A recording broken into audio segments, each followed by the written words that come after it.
बिस्मिल्लाहिर्रहमानिर्रहीम, अस्सलाम वालेकुम नाज़रीन। प्रोग्राम क्रॉसिंग लाइंस में खुशामदीद। मैं हूं यासिर रशीद। नाज़रीन, अमेरिका ने ईरान के खिलाफ अपनी फ़ज़ाई कार्रवाइयां मज़ीद तेज़ कर दी हैं और मंगल की शब मुसलसल 11वीं रात भी हमले जारी रहे। सदर ट्रंप ने यह धमकी भी दी है कि अगला हदफ मुमकिन तौर पर एक ज़ेर ज़मीन जौहरी कॉम्प्लेक्स हो सकता है और अमेरिका बहुत जल्द और पूरी शिद्दत के साथ कार्रवाई कर सकता है। लेकिन ईरान ने उनकी इन धमकियों को मुस्तरद करते हुए खबरदार किया कि उसकी जौहरी तंसीबात को निशाना बनाने की किसी भी कोशिश के संगीन और दूररस नताइज बरामद होंगे। इस दौरान कुवैत, बहरीन और उर्दन ने यह दावा किया कि उन्होंने ईरान के ड्रोन और मिसाइल हमलों को कामयाबी से नाकाम बनाया। दूसरी जानिब यमन में हूथी बागियों की बाबुल मंदेब को सऊदी जहाजों के लिए बंद करने की धमकी के बाद सऊदी अरब से चीन और भारत जाने वाले कम से कम 2 ऑयल टैंकर ने अपना रास्ता तब्दील करके वापस लौटने का फैसला किया, जिससे आलमी तेल की तरसील के लिए खतरात मजीद बढ़ चुके हैं। माहिरीन के मुताबिक अगर यह सिलसिला जारी रहा तो न सिर्फ तवानाई की आलमी मंडियां शदीद दबाव का शिकार होंगी, बल्कि बहरी तजारत के बड़े रास्ते भी गैर महफूज हो सकते हैं। अमरीकी वजीर खारजा मार्को रूबियो ने भी खबरदार किया है कि अगर किसी मुल्क को बैनुल अक़वामी आबी गुजरगाहों पर कंट्रोल कायम करने की इजाजत मिल गई तो यह खतरनाक नजीर बन जाएगी, जिसके असरात दुनिया के दीगर खित्तों तक भी पहुंच सकते हैं। उन्होंने इसके साथ ही इंदिया भी दिया कि अमेरिका अब भी मुज़ाकरात के लिए तैयार है, लेकिन ईरान संजीदगी का मुजाहिरा नहीं कर रहा। पाकिस्तान ने भी दो टोक मौक़िफ़ इख्तियार करते हुए कहा कि सऊदी अरब के साथ तजारत करने वाले तजारती जहाजों को दी जाने वाली धमकियां नाकाबिले कबूल हैं और बैनुल अक़वामी कानून की सरीहन खिलाफ वर्जी हैं। इस दौरान एक अहम पेशरफ्त यह हुई कि अमरीकी सदर ने सऊदी अरब के साथ एक अहम जौहरी मुआहिदे की मंजूरी दे दी है, जिसके तहत सऊदी अरब को अपने सिविलियन जौहरी प्रोग्राम के लिए यूरेनियम अफजूदगी की सलाहियत हासिल होने का इम्कान है। दूसरी जानिब ईरान अमरीका जंग को अब 5 माह होने को है। ट्रंप इंतजामिया के लिए इस जंग की लागत एक अहम चैलेंज के तौर पर उभरी है। अमरीकी वजीर जंग पीट हेग्सेथ के मुताबिक ईरान के साथ जारी जंग पर अब तक तकरीबन 37.5 अरब डॉलर खर्च चुके, जबकि पेंटागन ने मजीद 67 अरब डॉलर की मंजूरी तलब की। कांग्रेस में इस मामले पर शदीद इख्तलाफात हैं, जहां डेमोक्रेट अरकान इस इजाफी फंडिंग की मुखालिफत कर रहे हैं और इसे एक और तवील जंग की बुनियाद करार दे रहे हैं, जबकि बाज रिपब्लिकन अरकान ने भी अखराजात पर तहफ़्फ़ुज़ात का इजहार किया। इसके साथ ही अंदरूनी तौर पे सदर ट्रंप पे 3 अमरीकी फौजियों की हलाकत के बायस ईरान के खिलाफ शदीद रद्द-ए-अमल जाहिर करने के लिए दबाव बढ़ रहा है। लेकिन यह अमरीका के लिए आसान नहीं होगा, क्योंकि एक रिपोर्ट ये बताती है कि पेंटागन अहम इंटरसेप्टर मिसाइल की कमी की मुकम्मल तफसीलात व्हाइट हाउस से छुपा रहा है। बरतानवी और अमरीकी मीडिया की रिपोर्ट्स के मुताबिक टोमोहॉक और थार्ड जैसे अहम मिसाइल्स के जखायर ईरान के खिलाफ कार्रवाइयों के बाद तेजी से कम हुए। दादोशुमार ये बताते हैं कि अमेरिका और उसके इत्तहादी जंग के इब्तदाई 16 दिनों में ही 11,000 से ज्यादा हथियार इस्तेमाल कर चुके थे, जिसके बाद अंदाजा लगाया गया कि हम असलहा 1 माह के अंदर खत्म होने के करीब पहुंच सकता है। अमेरिका के ईरान पर हमले इब्तदाई तौर पर साहिली इलाकों तक महदूद थे, लेकिन जंगबंदी टूटने के बाद कार्रवाइयां ईरान के अंदरूनी इलाकों तक फैल गईं और आबनाए हरमुज को खुला रखने के लिए अमेरिका को जंग का दायरा मजीद बढ़ाना पड़ा। लेकिन मिसाइल की कमी इस हिकमत अमली पर अमल में रुकावट बनी हुई है। इस दौरान ईरान में सदर मसूद पेशकियान ने यह इंकशाफ किया कि रहबर आला सैयद मुज्तबा खामनाई तक रसाई में इजाफा हुआ है और वो उन चंद अफराद में शामिल हैं जिन्होंने हालिया दिनों में उनसे मुलाकात की। उन्होंने इंकशाफ किया कि एक इजलास में तकरीबन 2.5 घंटे तवील गुफ्तगू हुई, लेकिन उन्होंने उस मुलाकात की तफसील नहीं बताई। यह बयान एक ऐसे वक्त सामने आया जब मुज्तबा खामनाई मंजर आम से गायब हैं और उनकी जानिब से सिर्फ तहरीरी पैगामात ही जारी किए जा रहे हैं, जिससे क़यादत और पॉलिसी साजी के अमल पर सवालात उठ रहे हैं। यूं एक तरफ अमेरिका के अंदर जंगी तैयारियों और मालूमात की शफाफियत पर सवालात है, तो दूसरी जानिब ईरान में क़यादत, बयानिए और मुज़ाकरात के हवाले से इबहम है, जो खित्ते में जारी कशीदगी को मज़ीद बना रहा है। इस पूरे मंजरनामे में बात करेंगे। हमें ज्वाइन किया है माहिर बैनुल अक़वामी अमूर मंसूर जाफर साहब ने। मंसूर साहब, बहुत शुक्रिया आपके वक्त का। मंसूर साहब, इस वक्त जो अंदरूनी सूरत हाल अमेरिका में बिलखुसूस पैदा हो चुकी है, जहां पर जंग के हवाले से मजीद बजट तलब किया जा रहा है और मिसाइल की कमी के खदशात जो है वो मंजर आम पे आ रहे हैं, आप क्या समझते हैं कि ये जंग किस हद तक सूदमंद रहेगी और किस हद तक अमेरिका इसको तवालत दे सकता है? जी, बहुत शुक्रिया जी। जहां तक तो इस वक्त अमरीकी अस्करी कुव्वत का और ख़ासतौर पे उनके अज़ाइम का ताल्लुक है, वो ज़ुबानी जमा खर्च की हद तक तो आपको आसमान और ज़मीन के कलाबे मिलाते हुए दिखाई दे रही है, लेकिन ज़मीन पे कोई ऐसा कंक्रीट प्रूफ वो अपने टैक्स पेयर्स को आज तक नहीं साबित कर सके, नहीं दे सके कि जिसके नतीजे में वो दिखा सकें कि उन्होंने ईरान की जो लेंथ एंड ब्रेड्थ को जो है जिस अंदाज से हिट किया है, शुमार जुनूब तक हमले किए हैं, उनके सिविल इंफ्रास्ट्रक्चर की जो तबाही और बर्बादी फेरी है, उसमें ना तो वो ह्यूमन लॉस और ना ही मटेरियल लॉस जो है, जो इस वक्त तो वीडियोस जारी कर रहे हैं, अगर आप उसका क्रिटिकली एनालिसिस करें, खासतौर पे एक उस एंगल से कि जिस अंदाज से वो बनाई गई है, तो जो इस वक्त उन्होंने जनूबी इलाकों को हिट किया है, बिलखुसूस आपने हॉर्मस के आसपास के इलाके, उसमें कोई सब्सटेंशियल डैमेज पहुंचाने वाले वो तमाम वीडियोस नहीं दिखाई देते। वो ठीक है, एक मिसाइल फायर करते हैं, एक किसी टारगेट को हिट करते हैं, लेकिन वो टारगेट ऐसा नहीं है जिसको आइडेंटिफाई कर सकते हो कि ये कौन सी ऐसी चीज थी। इसी तरीके से जिन हलाकतों की वो जानी नुकसान की बात कर रहे हैं, उसकी भी किसी इंडिपेंडेंट जराए से कंफर्मेशन नहीं हो पा रही। यही वो चीजें हैं कि जिसकी वजह से इस जंग के जिसे कहना चाहिए नॉन प्रोडक्टिव होने के हवाले से इस वक्त अमरीकी रायआमा में बहुत सारी चिमगोइयां हो रही हैं। न सिर्फ अमरीकी रायआमा बल्कि उनके जो पॉलिसी साझेदारे हैं कांग्रेस के अंदर, डेमोक्रेट्स, इवन उनके अपने सफों के रिपब्लिकन जो है वो इस पर सवाल उठा रहे हैं।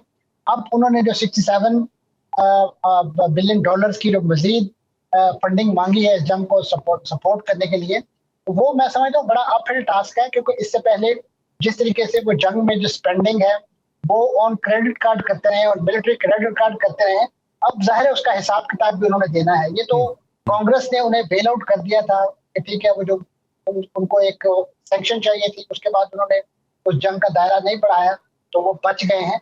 लेकिन आने वाले दिनों में यकीन उन्होंने इसका हिसाब देना है, और इस वक्त उनके पास हिसाब देने के लिए कुछ नहीं है। यही वजह है कि इस वक्त वो ऐसा रेटोरिक बिल्ड कर रहे हैं कि जिसके नतीजे में वो दोबारा से ईरान का वो न्यूक्लियर इशू को जिसको वो खुद बैक बर्नर पे रख चुके थे, किस्सा परिना बना चुके थे, अब एक बार फिर से उन्हें याद आ गया कि नतंज में शायद कोई ऐसा ज़ेरे ज़मीन मौजूद है। लेकिन सर अगर दूसरे मंजरनामे से देखा जाए, जिस तरीके से टोमोहॉक और थार्ड मिसाइल की बात हो रही है, एक हमलावर है, एक डिफेंस सिस्टम है, उसके अगर कमी वाकई हो रही है और जिस तरह की पेशीन गोइयां खदशात का इजहार है कि उसका जखीरा तो 1 महीने से भी कम है, अगर उसी तादाद में मजीद बरसाए जाते रहे तो फिर अमेरिका किस हद तक मुतहम्मिल हो सकता है इस जंग को तवालत देने का। दूसरी बात ये कि अगर वो अब टेबल के ऊपर आता है तो टेबल पे आके वो ईरान को क्या दे सकता है जिससे उसकी साख फिर बच सके, क्योंकि माजी करीब में हुआ MOU जो है उस पे तो एतराजात अमेरिका के ऊपर ही उठाए गए थे कि आपने तो सब कुछ थाल के अंदर रख के ईरान के सामने पेश कर दिया। तो अब की बार चीजें ट्विस्ट क्या हो सकती हैं? देखिए, इस बार नेगोशिएशन जब दोबारा रिज्यूम होती है तो उसमें इस वक्त ईरान को तो प्रैक्टिकली तो कुछ भी नहीं मिला। यानी आबनाए हुर्मुज़ के हवाले से जो बातें इस वक्त ना ईरान ने पूरे किए हैं, खासतौर पे इस वक्त जो बातें की जा रही हैं ईरान के ज़िमन में या ईरान के हवाले से कि इस पूरे कज़िये के अंदर जो उनको इमदाद मिलनी थी या उनके जो असासाजात की वागुजारी होनी थी वो अभी तक नहीं हो पाई। वो ऐलानात के ऐलानात ही हैं। तो ऐसी सूरत में ईरान को तो यानी जिसे कहना चाहिए को पीनट्स भी नहीं मिले इस पूरे मफाहमती यादाश्त पर एग्रीमेंट के हवाले से। लिहाजा उनके मुल्क के अंदर जो शोर शराबा है वो तो यकीनन इस बिना पर है कि डोनाल्ड ट्रंप साहब ने जो बयानिया वहां खड़ा था या बनाया था वो ऐसे ही था कि जैसे 4 दिनों के अंदर ये सब कुछ मलियामेट करके तो उसके बाद वहाँ रिजीम चेंज और अपना मनपसंद वहाँ पे कैंडिडेट लॉन्च करके फतह के शादियाने बजाते हुए वापस आ जाएंगे। तो जमीन पे तो कोई ऐसी चीज दिखाई नहीं देती है। और ऐसे में मैं समझता हूँ इस वक्त जो बड़ी खतरनाक डेवलपमेंट है ये जो न्यूक्स वाला इशू दोबारा उठाने का, और खासतौर पे एक ऐसे तनाजुर में कि जिसका आपने अपने इंट्रो में भी जिक्र किया कि इस वक्त सऊदी अरब को यूरेनियम अफजुदा करने के हवाले से सिविलियन मकासद की उसको डोनाल्ड ट्रंप साहब इजाजत देने के लिए तैयार हो गए। तो ऐसे में उनके पास कौन सा ऐसा अखलाकी और कानूनी जवाब है जिसके तहत वो ईरान को यूरेनियम अफजुदगी के हवाले से रोक सकेंगे, और खासतौर पे उन्हीं सिविल मकासद के लिए कि जिसके लिए वो सऊदी अरब के लिए ये रेड लाइन जो है वो खोलने के लिए तैयार है। तो खुद उनका जो एक्शन और उनकी जो थॉट का जो फर्क है, और खासतौर पर ये जो dichotomy of action and thought जो है, ये बुनियादी तौर पे उन्हें ऐसे कटहरे में ला के खड़ा कर रही है कि जिसके बाद मैं समझता हूँ ईरान का केस जो है कम से कम जौहरी उनकी जो डिमांड के हवाले से मजीद मजबूत हो जाएगा। इस मौके पे उनको कम से कम ये सऊदी अरब वाला जो इशू है पर नहीं छेड़ना चाहिए था। अगरचे माजी में आप सर क्या समझते हैं कि क्या ये सिर्फ सऊदीया को इजाजत दी जा रही है?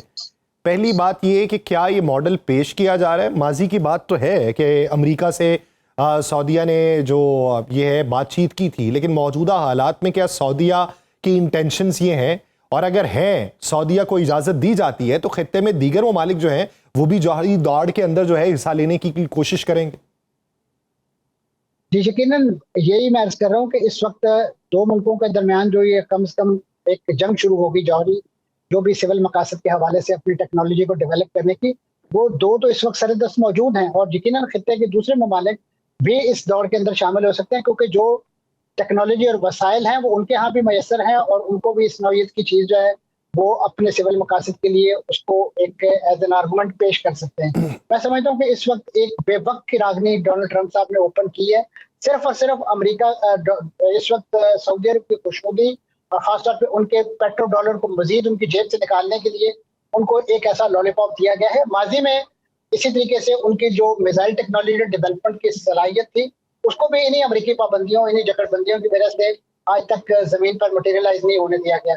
इस वक्त तो उन्हें दिखाई दे रहा है कि इस पूरे खित्ते का बीइंग एक बड़ा जीसीसी कंट्री और खासतौर पर जिसके स्टेक्स इस खित्ते में सबसे ज्यादा हैं, तो उनको अगर किसी तरीके से वो मूव कर लें और अपना हमनवा बना लें तो शायद वो इस पूरी जंग के हवाले से अरब ममालिक को साथ मिला के पांसा पलट सकते हैं। लेकिन मैं समझता हूँ कि उनके हाथ से गेम जो है वो निकल चुकी है। उन्होंने ये जो न्यूक्स का जो सोया हुआ शेर है वो दोबारा से जगा लिया है और उसके बाद ईरान को एक ऐसा अखलाकी और कानूनी जवाब मैसर आ गया कि जिसमें वो एक बार फिर कमेटी ऑफ नेशन में और खासतौर पर इसी जो मफाहमती यादाश्त के हवाले से अगर कोई इसकी रिवीजन होती है या एक नई इस पर कोई बातचीत होती है तो उसमें इस नुक्ते को भी शामिल कर सकते हैं कि हमें इस हक से कैसे रोका जा सकता है जबकि खित्ते के अंदर दीगर हमारे जो कम्पिटिटर्स हैं या खासतौर पे इस वक्त सऊदी अरब जैसा मुल्क है उसको ये इजाजत दी जा रही है।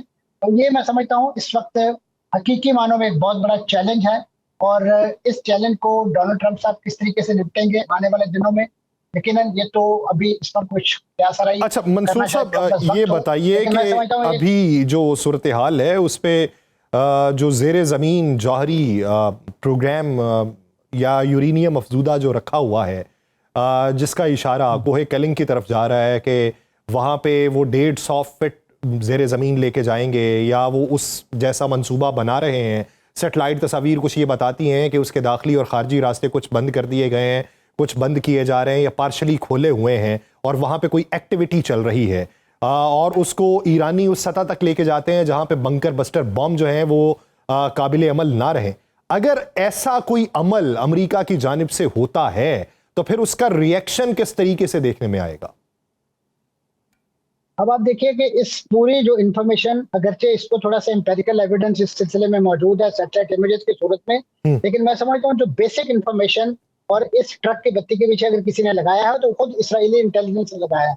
ये उन्हीं की मैं समझता हूँ एक दुर्फितनी है कि जिसके नतीजे में उन्होंने अमेरिका को इस तरफ लगाया है और उनको इंगेज किया है कि किसी तरीके से वो ईरान के अंदर जितनी तबाही फैला सकते हैं जौहरी तवानाई के इन ज़खायर के हवाले से फैलाएं।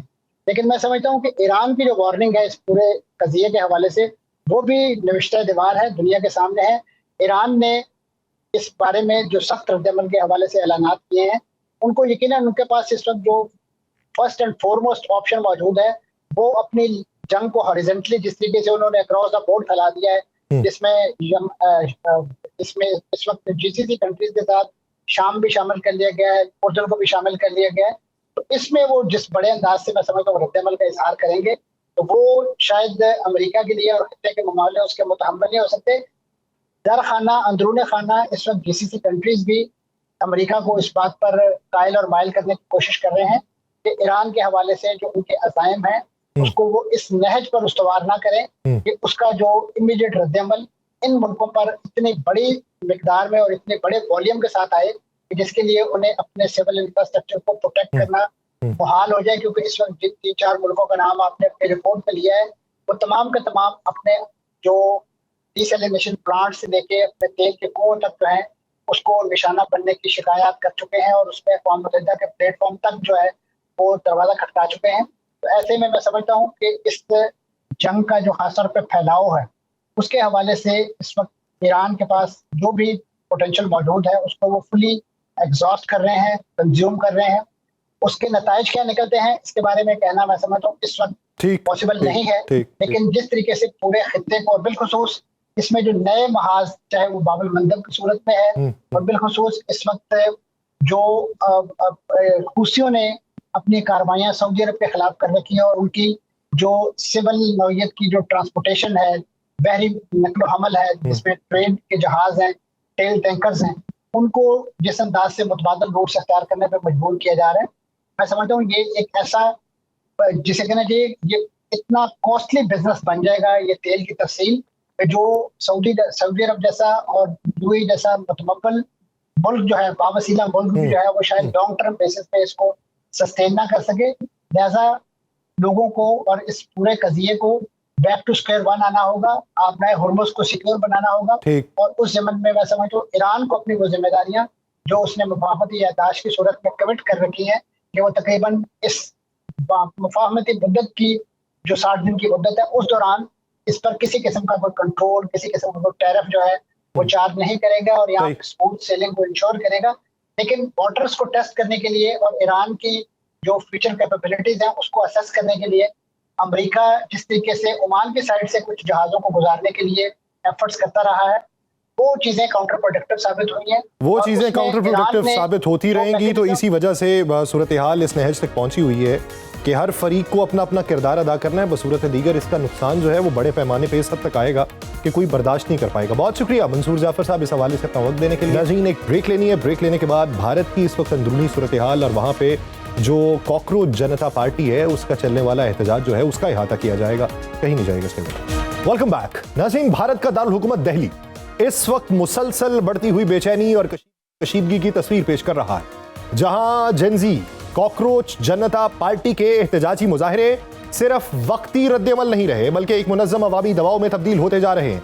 दारुल हुकूमत के मुख्तलिफ इलाकों में रात भर पुलिस और मुजाहिरीन के दरमियान झड़पें जारी रहीं। पुलिस ने लाठीचार्ज और आंसू गैस का बेदरेग इस्तेमाल किया जिसमें मुतअद्दिद मुजाहिरीन जख्मी हुए। उसी कशीदा माहौल में एक अहम सियासी पेशरफ्त उस वक्त सामने आई जब अपोजिशन रहनुमा राहुल गांधी और प्रियंका गांधी को वजीर आजम नरेंद्र मोदी की रिहाइशगाह के बाहर एहतजाज के दौरान गिरफ्तार करने के बाद अब रिहा कर दिया गया है, जिसके बायस सियासी दर्जा हरारत में इजाफा हुआ। यह एहतजाज दरअसल एक नई लेकिन गैर मामूली रफ्तार से मकबूलियत हासिल करने वाली जमात कॉकरोच जनता पार्टी की कयादत में शुरू हुआ, जिसने बहुत कम वक्त में सोशल मीडिया पे करोड़ों अफराद की तवज्जो हासिल की। इस तहरीक की बुनियाद वो इम्तिहानी स्कैंडल बने जिन्होंने लाखों तलबा के मुस्तकबिल को मुतासिर किया। खासतौर पे मई में मेडिकल कॉलेजेस में दाखिले के टेस्ट के पर्चे लीक होने के बाद 20 लाख से जायद तलबा को दोबारा इम्तिहान देना पड़ा और 18 से ज्यादा तालिब इल्मों ने खुदकुशी कर ली। जबकि उससे पहले हाई स्कूल इम्तिहानात की ऑनलाइन मार्किंग में भी बेज़ाब्तगियों का एक बड़ा स्कैंडल सामने आया था। इन वाकयात ने नौजवानों में शदीद मायूसी और गुस्सा पैदा किया जो अब एक मुनज़्ज़म एहतजाजी तहरीक की सूरत इख्तियार कर चुका है। गुज़श्ता रोज दिल्ली के मरकजी मकाम जंतर मंतर पर दसियों हजार मुजाहिरीन जमा हुए और पार्लियामेंट की जानिब मार्च करने की कोशिश की, जिसे रोकने के लिए पुलिस ने सख्त इकदाम किए। पुलिस की जानिब से मुजाहिरीन को रोकने के बावजूद उनका जज्बा कम नहीं हुआ और आज फिर हजारों की तादाद में लोग सड़कों पर निकल आए। मुजाहिरीन का कहना है कि वो तालीमी निजाम में शफाफियत, इम्तिहानी बदउनवानी के खात्मे और वजीर तालीम के इस्तीफे तक अपना एहतजाज जारी रखेंगे। इस तहरीक को उस वक्त मजीद तवज्जो हासिल हुई जब मारूफ समाजी कारकुन सोनम वांगचुक और कुछ तालिब इल्मों ने भूख हड़ताल शुरू कर दी, जिसने मुल्क भर की तवज्जो अपनी जानिब मबजूल करवाई। मुबस्सिरीन के मुताबिक यह एहतजाज अब किसी एक जमात या प्लेटफॉर्म तक महदूद नहीं रहा बल्कि मुल्क भर के नौजवानों की इज्तिमाई आवाज बन चुका है। दूसरी जानिब एमनेस्टी इंटरनेशनल ने पुलिस के इकदाम पर शदीद तशवीश का इजहार किया। तंजीम का कहना है कि पुरम मुजाहिरीन के खिलाफ गैर मुतनासिब ताकत का इस्तेमाल, उन्हें पार्लियामेंट तक पहुंचने से रोकने के लिए रुकावटें खड़ी की गई और मेट्रो सर्विसेज और मोबाइल इंटरनेट की बंदिश जैसे इकदाम ने बुनियादी शहरी हुकूक को मुतासिर किया। सियासी सतह पर भी हुकूमत को सख्त तनकीद का सामना है। राहुल गांधी ने अपनी रिहाई के बाद वजीर आजम की खामोशी पर सवाल उठाते हुए कहा कि तलबा से माफी मांगी जाए और उनके खिलाफ तशद्दुद बंद किया जाए, जबकि दीगर सियासी रहनुमाओं ने भी इसी नौइयत के बयान दिए हैं। दिलचस्प बात यह है कि कॉकरोच जनता पार्टी को अब अपोजिशन जमातों की मुकम्मल हिमायत हासिल है, जो मोदी की हिंदुत्वा हुकूमत के लिए एक संजीदा इम्तिहान बन चुकी है, क्योंकि यह एहतजाज सिर्फ तालीमी निजाम के मसाइल तक महदूद नहीं रहा बल्कि महंगाई, बेरोजगारी और मौके की कमी जैसे बड़े सवालात भी इसमें शामिल हो चुके हैं। नौजवानों की बड़ी तादाद के सड़कों पर आना इस बात का वाज़ेह इशारा है कि वो मोदी की पॉलिसी से नाखुश हैं, जिसके बायस कॉकरोच जनता पार्टी एक ऐसी मुतबादिल ताकत के तौर पर उभरी है जिसने नरेंद्र मोदी और उनकी हिंदुत्वा नवाज हुकूमत के लिए खतरे की घंटी बजा दी है। इसी मंजरनामे में बात करेंगे। हमें ज्वाइन किया है माहिर बैनुल-अक़वामी उमूर डॉक्टर शाजिया चीमा साहिबा ने। डॉक्टर साहिबा, बहुत शुक्रिया आपके वक्त का। डॉक्टर साहिबा, इस वक्त ये जो कॉकरोच जनता पार्टी का एहतजाज जारी है, आप इसे वक्ती रद्द-ए-अमल समझती हैं या फिर आप ये समझती हैं कि एक तवील सियासी तहरीक का आगाज हो चुका हुआ है? ये एक आईजीए का जरूर एग्जीक्यूट होता हुआ आपको दिखाई दे रहा है, जिसके ताने बाने जो हैं हमें जस्टिस सूर्यकांत के उस बयान से मिलते हैं जब उन्होंने कहा कि हिंदुस्तान की, इंडिया की जो नौजवान नस्ल है, they are like cockroaches, they are useless, और वो कोई प्रोडक्टिव काम नहीं करते और बस उनके सिर्फ बहाने हैं और वो मुल्क के ऊपर, मईशत के ऊपर बहुत बड़ा बोझ है।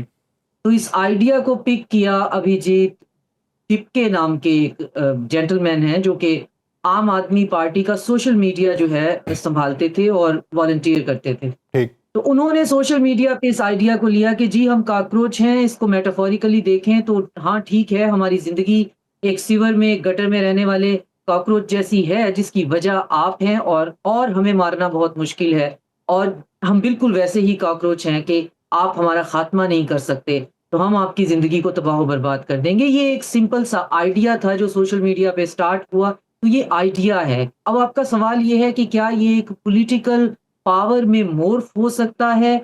तो ज़रूर हो सकता है। आइडियाज़ जो हैं वो पॉलिटिकल रियलिटी बन जाते हैं।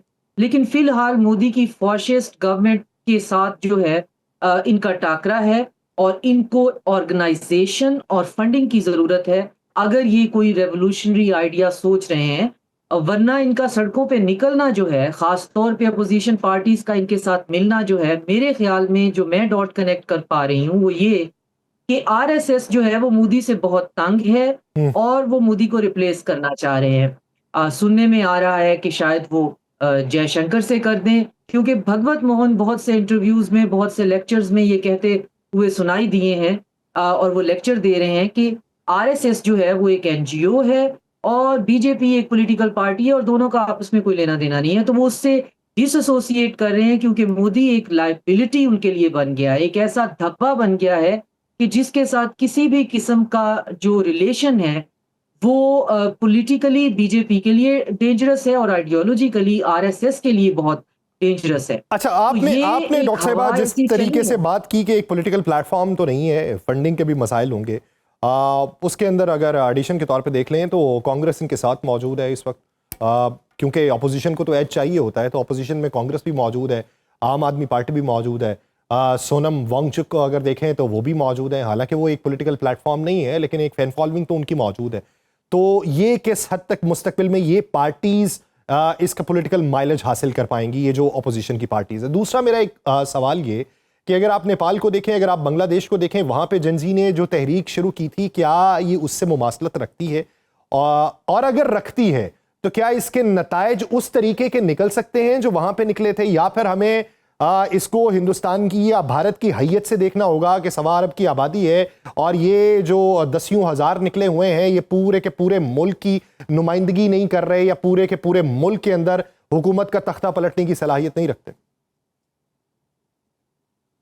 आपका बहुत वैलिड सवाल है। ये एक हवा ज़रूर चल पड़ी है जो तब्दीली की हवा है, रिज़ेंटमेंट जो है वो रजिस्टर करा रहे हैं और अपोज़िशन पार्टीज़ यकीनन इस प्लेटफ़ॉर्म को इस्तेमाल करना चाहेंगी और हर सेन वॉइस जो है वो इनके साथ जुड़ी हुई है, चाहे वो वहाँ का जो है वो फ़नकार है या चाहे वहाँ का एकेडेमिया है, इंटेलिजेंशिया है, जिसके अंदर भी कॉन्शियस अभी बाकी है, वो इनके साथ जुड़े हुए हैं। लेकिन एक चीज़ हमें ज़हन में रखनी होगी कि रीसेंट हिस्ट्री में इनकलाब हमें दिखाई देता है।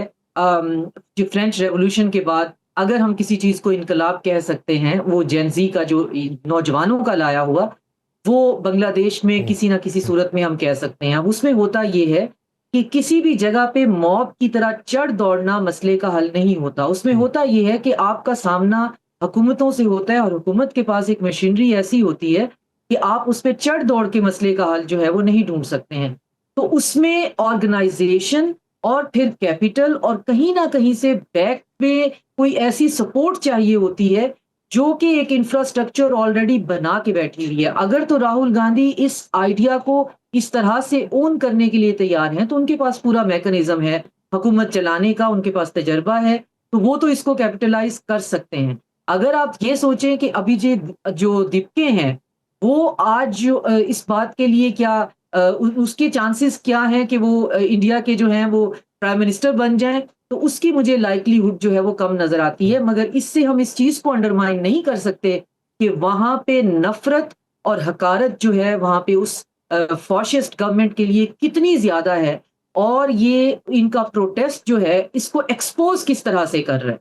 बिल्कुल ऐसे ही जैसे अमेरिका में आइस एजेंट्स मुंह पे कपड़े डाल के कोई पता नहीं, कोई आइडेंटिटी नहीं दिखाते और सरेआम जो है हजारों कैमरास के सामने इंतहाई ढिठाई और बेशर्मी के साथ स्टूडेंट्स को, बच्चों को सड़कों पे घसीट रहे हैं और इतनी बेरहमी से उनके ऊपर लाठीचार्ज हो रहा है कि वहां पे आपको 100 की तादाद में स्टूडेंट्स जो हैं वो सड़कों पे बेहोश या जख्मी या टूटी हुई हड्डियों के साथ मिलते हैं। हमने एम्बुलेंस को जाने हमने का रास्ता नहीं हमने है। तो वो मनाजिर हालात भी जो है देखे वहां पे हैं इस हद तक पहुंच गए। कि जो भारतीय मीडिया है उसके लोग खड़े थे, यानी एक जर्नलिस्ट खड़ी थी तो उसके ऊपर वो नारे लगा रहे थे, गोदी मीडिया निकल जाओ, हाँ ये दिखाओ, अगर औकात है तो दिखा सकते हो तो दिखाओ। दूसरी तरफ हमने ये भी देखा कि वहां से जो फौजी एहलकार गुजर रहे थे, क्योंकि सिर्फ पुलिस वालों ने उन पर तशद्दुद नहीं किया, फौजी एहलकार भी वहां पर मौजूद थे, तो वो उनको नारे लगा लगा के बता रहे थे कि आपको बड़ा गर्व होगा अपने ऊपर, अपने बच्चों को जाके बताइएगा कि आपने कितना महान काम किया है, आपने किस तरीके से बच्चों पे तशद्दुद किया है, आपने किस तरीके से अपनी मर्यादाओं को सड़कों पे रोला है। तो इस तरीके के नारे अब वहां पे जो लगाए जा रहे हैं, तो यहां पे एक सवाल पैदा होता है कि क्या ये एहतजाज सिर्फ पर्चों के लीक होने या वजीर तालीम के इस्तीफे के ऊपर ही मबनी रहेगा, या फिर इसके कॉन्स जो हैं वो आगे चल के दीगर सिस्टम के ऊपर भी आएंगे, जिसमें तालीमी भर्तियों से लेके फिर मुआशी एतबार से जो बदहाली है उसके ऊपर मुद्दा उठाया जाएगा? उन्होंने अपने 6-7 पॉइंट्स जो हैं, जो मैं रिसर्च कर रही थी, वो ऑलरेडी दे दिए हैं। अनएम्प्लॉयमेंट पे वो बात कर रहे हैं, एजुकेशन रिफॉर्म पे, वो गवर्नमेंट की अकाउंटेबिलिटी की बात कर रहे हैं, freedom of expression, assembly, peaceful assembly की बात कर रहे हैं, और पॉलिटिकल रिफॉर्म और एंटी करप्शन की वो बात कर रहे हैं। तो उन्होंने 6-7 पॉइंट्स तो ऑलरेडी दे दिए हैं। तो पर्चे लीक होने की तो ये सिर्फ बात नहीं है, ये बात है और फिर अगेन इसके ताने बाने जो हैं वो ऑपरेशन बनियान और मुरसूस से जुड़ते हैं। हम क्या करें, हमारी मजबूरी है, क्योंकि उससे पहले जो इंडियन यूथ है खास तौर पे, उसको इंटरनलाइज कराया गया था कि वो चाइना के पीयर कंपेटिटर हैं, वो बहुत ताकतवर हैं इस रीजन के, वो ऑलमोस्ट हेजमॉन हैं, वो कोई पहली डेमोक्रेसी, कोई चौथी बड़ी इक्तिसादी ताकत है। लेकिन जितना एक्सपोज वो हुए, और खास तौर पे वो क्या हुए, उनकी हुकूमत हुई, ये उनके लिए एब्जॉर्ब करना बहुत मुश्किल था। और फिर उस एब्जॉर्प्शन पे जब वहां के सीनियर लोग आपको,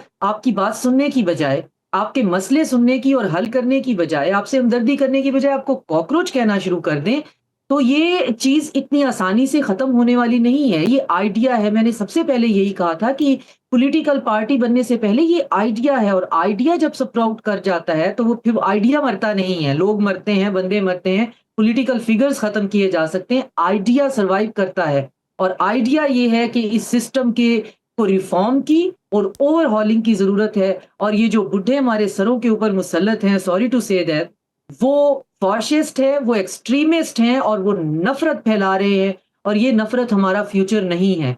हमारा फ्यूचर, हम कॉकरोच जो है, इनका फ्यूचर जो है वो नौकरी है, वो बदनवानी का खात्मा है, वो ये रेड टेपिज्म को खत्म करना है, वो अडानी और अंबानी की अकाउंटेबिलिटी है, वो ये जितने 7 सिस्टर स्टेट्स में आग लगी हुई है इंडिजिनस आबादियों को, कश्मीर का हाल आपके सामने है। सिख बाहर निकले प्रोटेस्ट करने के लिए, मैंने उस पर आर्टिकल भी लिखा था। वो 1 साल जब बैठे रहे तो मोदी ने उन्हें आंदोलन जीवी कह दिया। ये ह्यूमिलिएशन जो है, आप प्रोटेस्ट करने वालों को कोई स्पीशीज ही और बना दे और उन्हें कहें कि ये कॉकरोच है या कोई आंदोलन जीवी हैं, ये बाय डिफॉल्ट प्रोटेस्टर हैं, तो ये आइडिया है और ये किसी ना किसी का सर जरूर लेगा। और मेरे ख्याल में ये यकीनन जो है एक चेंज लेके आएगा, और वो चेंज सिस्टम में आए या ना आए, वो जल्द बदेर आएगी। लेकिन मोदी जो है वो मुझे जाता हुआ दिखाई दे रहा है। उसकी रिप्लेसमेंट की तो मुझे दीवार पे लिखा हुआ दिखाई दे रहा है कि उसको तो रिप्लेस करना ही पड़ेगा, क्योंकि वो उसके हैंडलर्स के लिए अब एक लायबिलिटी और एक ह्यूमिलिटी बन के रह गया है। वो ह्यूमिलिएशन है, एक आखिरी उसका सवाल, बोझ नहीं ढोया जा सकता। मैडम, आप कह रही हैं कि वो नविश्ता दीवार है कि मोदी जाएगा। बात नजरिए की है, आप खुद ही कह रही हैं कि नजरिया मरता नहीं है। अगर बीजेपी या अगर आरएसएस उसकी रिप्लेसमेंट चाहते हैं तो रिप्लेसमेंट में नजरिया तो वही रहेगा, तो भारत के लिए वो किस हद तक बेहतर हो सकता है? आरएसएस मोदी को अपने लिए एक बोझ समझ रहे हैं और अब इस बोझ को गिराना चाहते हैं। मैंने आपको मोहन भगवत की, जो आरएसएस के चीफ हैं, शायद आपको बताया, किसी और चैनल पे मैंने जिक्र किया अभी, कि वो लेक्चर दे रहे हैं, वो अपने आप को डिसोसिएट कर रहे हैं इवन बीजेपी से भी। और वो कह रहे हैं कि हम अपने युवाओं को कह रहे हैं कि हर मस्जिद के नीचे से मंदिर मत ढूंढिए। अखंड भारत बहुत अच्छी बात है, मगर हम पॉलिटिकल रियलिटीज को मानते हैं। वो अब ह्यूमैनिटी और ह्यूमिलिटी का दर्स लेकर ये चूरन बेचते हुए दिखाई दे रहे हैं। आपका सवाल ये था कि क्या वो अगर मोदी को रिप्लेस करना चाह रहे हैं तो उसको रिप्लेस करने के लिए कांग्रेस की हेल्प लेंगे या कॉकरोच जनता पार्टी की? नहीं। वो मोदी को रिप्लेस करेंगे किसी फेवरेबल फेस के साथ with the favourable optics and narrative. मगर आइडिया ऑलरेडी जन्म ले चुका है। अब आइडिया जन्म लेने के बाद वो अगला फेस कितनी देर तक अपनी तमाम तर फॉशिज्म को अपनी किसी कपड़े के अंदर छुपाकर गुजारा कर लेता है, ये देखने की बात है। लेकिन ये चीज अब रुकेगी नहीं, ये आगे चलेगी। लेकिन सवाल आज मीडिया पे ये है कि जी क्या कॉकरोच पार्टी को इनकलाब ले आएगी? तो उसके लिए मेरी हम्बल ओपिनियन ये है कि इनकलाब लाने के लिए मॉब के अंदर एक सर्टेन डिग्री की ऑर्गेनाइजेशन और कैपिटल जो है उसकी फनलिंग कहीं ना कहीं से जरूरी होती है, वरना मॉब सिर्फ मॉब बन के रह जाता है। उसका मुकाबला जो है वो गवर्नमेंट की मशीनरी से होता है। ये मेरा आज के उसके लिए जवाब है। वरना मोदी अगर जाता है ये जयशंकर को ले आए किसी और फेवरेबल फेस को, जयशंकर भी फेवरेबल नहीं है, किसी सॉफ्टर टच को देने की ये बीजेपी कोशिश करेगा, आरएसएस कोशिश करेगा, मगर ये आइडिया अब जाने वाला नहीं है। और कांग्रेस के लिए तो ये बहुत जरूरी है और वो बिल्कुल ठीक कर रहे हैं कि आइडिया हाईजैक कर ले। दूध के धुले हुए वो भी नहीं है, हमने उनको भी देखा हुआ है। दूध के धुले वो भी नहीं है, लेकिन ऑपोजिशन ये जो आइडिया हैक कर रही है और जो अगर इसे हाईजैक करके वो एक पॉलिटिकल माइलेज लेने की कोशिश करे तो हो सकता है कि आइडिया जो है ये प्रिवेल करे। बहुत शुक्रिया डॉक्टर शादिया शीमा साहिबा इस हवाले से अपना वक्त देने। नाज़रीन, पाकिस्तान के अंदर पेट्रोलियम मसनूआत जो हैं उनकी रोज़ाना की बुनियाद पे तयन करने की जो सिफारिश थी वो किस हद तक सूदमंद रही और पेट्रोलियम डीलर्स एसोसिएशन जो हैं उन्होंने अपनी हड़ताल की कॉल क्यों वापस ली, इसके ऊपर बात की जाएगी। एक शॉर्ट ब्रेक के बाद कही जाएगी। Welcome back. नाज़रीन, पाकिस्तान में पेट्रोलियम का शोबा इस वक्त गैर मामूली दबाव का सामना कर रहा है क्योंकि हुकूमत एक जानिब पेट्रोलियम की कीमतों को रेगुलेट करने के लिए नया मैकेनिज्म तरतीब दे रही है, तो दूसरी जानिब खित्ते में बढ़ती हुई कशीदगी ने बहरानी सूरत हाल पैदा कर ली है। हुकूमत की जानिब से पेट्रोलियम मसनूआत की कीमतों का तयन रोजाना की बुनियाद पर करने के ऐलान के फौरन बाद all Pakistan petrol pump owners association ने आज रात 12 बजे से मुल्क भर में गैर मुअय्यना मुद्दत के लिए हड़ताल करने का ऐलान किया था। लेकिन वजीर पेट्रोलियम अली परवेज मलिक के साथ मुज़ाकरात के बाद अब यह हड़ताल मौखर कर दी गई है। हुकूमत ने पेट्रोल पंप मालिकान को यह यकीन दहानी करवाई है कि पेट्रोलियम मसनूआत की नरखों का तयन आजमाइशी तौर पर 15 रोज के लिए किया जाएगा। वजीर पेट्रोलियम अली परवेज मलिक ने अवाम के लिए टारगेटेड सब्सिडी का ऐलान करते हुए कहा कि पेट्रोलियम मसनूआत की कीमतों में एक बार फिर इजाफा हो रहा है। उन्होंने ये भी कहा कि पेट्रोल पंप मालिकान के मसाइल हल करने की कोशिश की जाएगी। हुकूमत ने हाल ही में पेट्रोलियम मसनूआत की कीमतों के हवाले से नई पॉलिसी नाफिज की जिसके तहत oil and gas regulatory authority अब हफ्तावार की बजाय रोजाना की बुनियाद पर पेट्रोलियम मसनूआत की कीमतों का तयन कर रही है। इस वक्त पेट्रोल की फी लीटर कीमत 320 रुपए 73 पैसे और डीजल की कीमत 367 रुपए 21 पैसे है। वजीर पेट्रोलियम अली परवेज मलिक खुद ये तस्लीम कर चुके कि ये इकदाम बज़ाहिर तकलीफ दे है, लेकिन इसका मकसद बड़े पैमाने पे आने वाले प्राइस शॉक्स को कम करना और कीमतों में बतदरीज रद्दोबदल के जरिए निजाम को ज्यादा मुतवाज़िन बनाना है। हुकूमत का मौक़िफ़ है कि माजी में जब कीमतों का तयन माहाना फिर 15 रोज और बाद अज़ां हफ्तावार बुनियादों पर होता था तो सारिफीन को अचानक बड़े इजाफों का सामना करना पड़ता था। अब रोजाना की बुनियाद पर कीमतों में 2 से 4 रुपए तक उतार चढ़ाव हुआ जिससे मजमूई असर निस्बतन कम महसूस होगा। उसके साथ ये पेट्रोलियम मसनूआत की कीमतों को डीरेगुलराइज करने की समत एक अहम कदम करार दिया जा रहा है जिसके बायस मुस्तकबिल में कंपनीज के दरमियान मुसाबिकत बढ़ेगी और सारिफीन को इंतखाब के ज्यादा मौके मुयसर आएंगे। ये पॉलिसी एक ऐसे वक्त पे मुतारिफ करवाई गई है जब हुकूमत को इस बात पर तनकीद का सामना है कि आलमी मंडी में तेल की कीमतों में कमी के बावजूद उसका फायदा आवाम तक मुंतकिल नहीं किया गया और लेवीज की शरह ज्यादा रखी गई। इस दौरान आबनाए हरमुज की मुमकिना बंदिश और बहराए हमर में तेल की तरसील में रुकावटों के खदशात ने हुकूमत को पेट्रोलियम मसनूआत की दरामद के लिए मुतबादिल ज़राए की तलाश पर भी मजबूर किया और हुकूमत अब अमेरिका, सिंगापुर, नाइजीरिया और वस्ती एशियाई ममालिक से खाम तेल दरामद करने के इम्कानात का जायजा ले रही है। हुकाम के मुताबिक ये इक़दामात मुल्क की तवानाई की सलामती को यकीनी बनाने के लिए नागुज़ीर हो चुके हैं। यूं अगरचे हड़ताल का खतरा वक्ती तौर पर टल चुका है, लेकिन आलमी सतह पर पेट्रोलियम मसनूआत की तरसील में रुकावटें अब भी बरकरार है जिसके बायस मुल्क को ईंधन की किल्लत जैसे संगीन मसाइल का सामना है। चुनाचे हुकूमत के लिए इस वक्त सबसे बड़ा चैलेंज तवानाई की बिला तात्तुल फराहमी का है ताकि अगर जंग तूल पकड़ती है तो मुल्क में तवानाई की किल्लत पैदा। पूरे मंजरनामे में बात करेंगे। हमें ज्वाइन किया है माहिर मईशत डॉक्टर फरूक सलीम साहब ने। डॉक्टर साहब बहुत शुक्रिया आपके वक्त का। डॉक्टर साहब, इस वक्त पेट्रोलियम मसनूआत की कीमतों का जो रोजाना तयन है जिसके बारे में अभी कुछ बातचीत हुई, हड़ताल की कॉल वापस ले ली गई, अभी वाज़े तौर पे क्या इशारे मुस्तकबिल करीब में सामने आते हैं ये एक अलग बात, लेकिन ये जो आइडिया सामने आया था, ये जो तजवीज़ सामने आई थी, ये किस हद तक काबिल अमल थी और अवाम के लिए जो है वो काबिल सहूलत थी? मैं तो ज़ाती तौर पे बिल्कुल नहीं समझ पाया हूँ कि हुकूमत का फैसला साजी का तरीक़ा-ए-कार क्या है। वो कोई एक फैसला करने तक पहुँचते हैं तो वहाँ तक किस तरह पहुँचते हैं, फैसला साज शख्सियात कौन है। देखिए, ये फैसला जो रोज़ाना की बुनियाद पे कीमतों का तयन करना है, आप सोचिए कि टैक्सी ड्राइवर जो है, क्या वो रोज़ाना पहले पेट्रोल पंप की प्राइस चेक करेगा, पेट्रोल की प्राइस चेक करेगा, ट्रक वाला डीजल की प्राइस चेक करेगा और उसके बाद जो है वो अपना किराए का तयन कर सकेगा।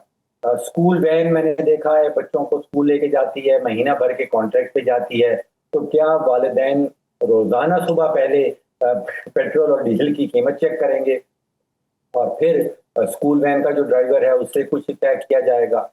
फैमिली बजट्स हुए हैं वो महीने की बुनियाद पे बनाए जाते हैं, अब क्या वो रोज़ाना बनाने पड़ेंगे। फिर कुछ इंतज़ामी मामले हैं, देखिए हम कोई 85% अपना तेल जो है वो इम्पोर्ट करते हैं। कराची बंदरगाह है, वहाँ पे तेल उतरता है, फिर वो रिफाइनरीज में जाता है माफ़ी चाहता हूँ, फिर वो रिफाइनरीज में जाता है, फिर वो टैंकर्स पे जाता है और उसके बाद वो गिलगित बल्तिस्तान भी जाना है, वो खैबर पख्तूनख्वा भी जाना है, वो कोयटा भी पहुँचना है। जिस दिन तेल निकलेगा, जिस दिन टैंकर निकलेगा, उस दिन क्या कीमत होगी, सफ़र के दौरान कुछ और कीमत होगी, जब मंजिल पे पहुँचेगा तो कोई और कीमत होगी। तो एक गैर यकीनी की फ़ज़ा फैल जाती और हमेशा ये कहा जाता है कि बिज़नेस का जो सबसे बड़ा दुश्मन है, वो गैर यकीनी की फ़ज़ा है। तो मैं समझ नहीं पा रहा हूँ कि ये इस फैसले पे हुकूमत किस तरह पहुँची। अब सोचिए कि भारत में 2022 में पेट्रोल और डीजल की कीमत फिक्स की गई थी और फिर उसमें तब्दीली आती है मई 2026 में। तो 4 साल वहाँ पे कोई तब्दीली नहीं आई, कोई गैर यकीनी की फ़ज़ा क्रिएट नहीं की गई। मैं ये समझ रहा था जब मैंने शुरू में ये फैसला सुना कि वो रोज़ाना की बुनियाद पे नई कीमत तय की जाएगी। भारत में ये है कि उनकी जो ऑयल कंपनीज़ हैं, उनकी जो रिफाइनरीज़ हैं, वो अपने खातों में, अपनी किताबों में रोज़ाना की एक नई कीमत लिखी जाती है, लेकिन वो कीमत सार्फिन तक मुंतकिल नहीं की जाती। मैं समझ रहा था कि शायद पाकिस्तान में इस किस्म का कोई मामला लाया जाएगा। देखिए, फॉर्मूला जो हमारा है उसमें एक बहुत बड़ी कमजोरी, वो शफाफ नहीं है, वो हमें बताया नहीं जाता, वो उसकी स्टेटमेंट जरूर आती है कि वो फ्लैट्स के नाम से एक डॉक्टर साहब एक चीज बताइए, हमारे यहाँ इस पे बहुत बहसो मुबाहिसा होता रहा और मुख्तलिफ औकात में होता रहा कि ये जो कंपनीज हैं या ये पेट्रोलियम डीलर्स एसोसिएशन जो है, ये इनका इसके अंदर मार्जिन ज़्यादा होता है। फिर हमें ये भी बताया जाता रहा कि अगर हुकूमती कंट्रोल के अंदर ये रेगुलेटरी रहेगी, इसे डी रेगुलेट नहीं किया जाएगा तो ये मुसाबकत पैदा नहीं हो सकती। फिर हमें बाहर के मॉडल्स भी बताए जाते हैं कि एप्लीकेशंस होती हैं, उस पर आप चेक कर सकते हैं आपके नज़दीकी पेट्रोल पंप पे क्या रेट है गैस का, उससे दूर क्या रेट है, और आपकी अपनी चॉइस होती है, आप कहीं भी जाके ले सकते हैं। तो वहाँ पर फिर इस तरीके से नेक्सस नहीं होता या कार्टेल नहीं होता। तो वहां पर फिर मॉडल्स क्या होते हैं, किस तरीका कार के तहत होते हैं, और वो हमारे इंप्लीमेंट क्यों नहीं हो सकते? हमारे हालात और उनके हालात में बुनियादी फर्क क्या है?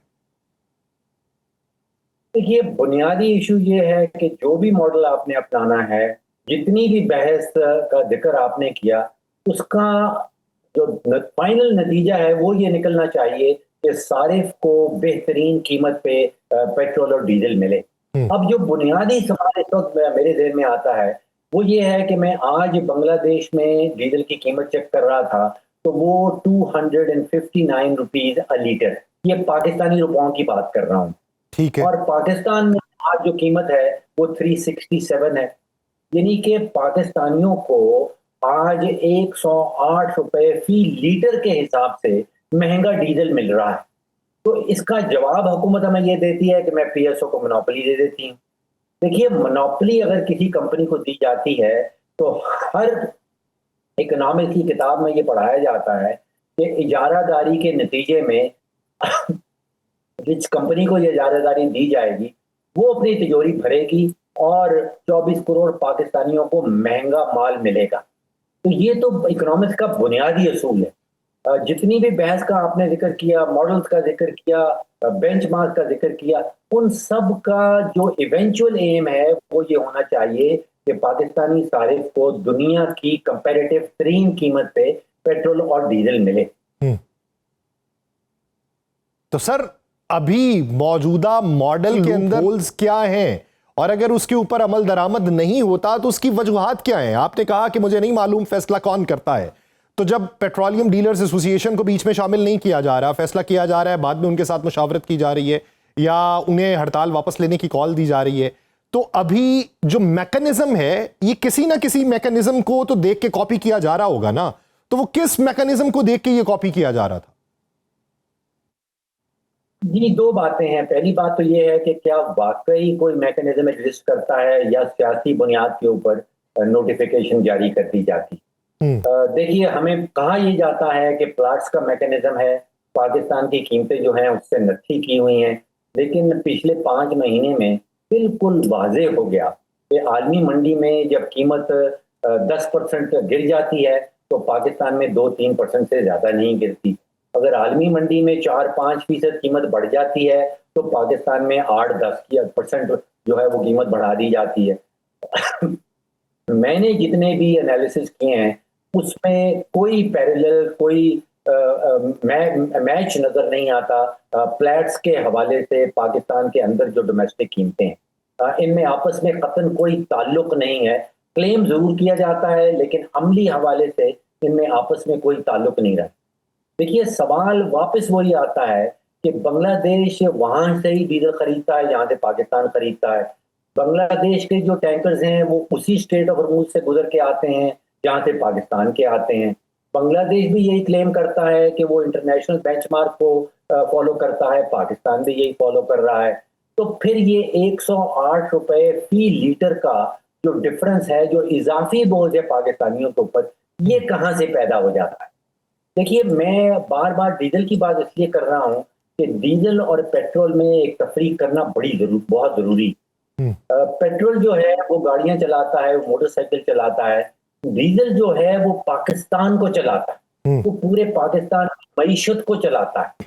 वो सिर्फ पेट्रोल पंप पे नहीं रुकता, वो अगर उसकी कीमत बढ़ती है तो वो हमारे किचन में पहुंच जाता है। उसके नतीजे में गंदम की कीमत बढ़ जाती है, सब्जियों की कीमत बढ़ जाती है, गोश्त की कीमत बढ़ जाती है, दालें, घी, दूध, आटा, हर चीज की कीमत बढ़ जाती है बिकॉज उनमें एक वो ट्रांसपोर्टेशन का एलिमेंट। अब पिछले 4 दिनों में, सिर्फ 4 दिनों में डीजल की कीमत में 45 रुपए फी लीटर इजाफा आया है। तो जब 4 दिनों में 45 रुपए फी लीटर इजाफा आएगा तो उसका खुमियाजा तो आवाम को भुगतना पड़ेगा। तो इस वक्त पॉलिसी के हवाले से सवाल ये है कि क्या वाकई कोई मॉडल मौजूद है या फिर ये जहनों की सिर्फ इख्तरा है कि जिसकी बुनियाद पे ये लफ्जों का हेर फेर करके, ये मैकेनिज्म की तब्दीली करके आवाम पे मुसल्लत करने की कोशिश की जा रही है। बहुत शुक्रिया डॉक्टर फारूक सलीम साहब इस हवाले से अपना वक्त देने के लिए। नाज़रीन, प्रोग्राम का वक्त खत्म हो जाता है, मुझे दीजिए इजाजत। आपसे मुलाकात होगी कल के रोज। अपना बहुत सा ख्याल रखिएगा। अल्लाह ने के बाद।